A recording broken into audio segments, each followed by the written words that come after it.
ঈদের ছুটি আগামীকাল থেকে শুরু। ইতিমধ্যেই বাড়িমুখী যাত্রীরা বের হয়ে গেছে। গাবতলী বাস টার্মিনালে যাত্রী আসা শুরু হয়েছে।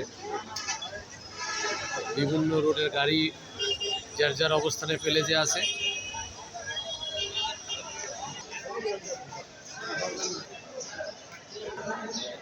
কুড়িগ্রামের যাত্রী কুড়িগ্রাম যাবে, অপেক্ষা করতেছে গাড়ির জন্য, গাবতলীতে বসে আছে।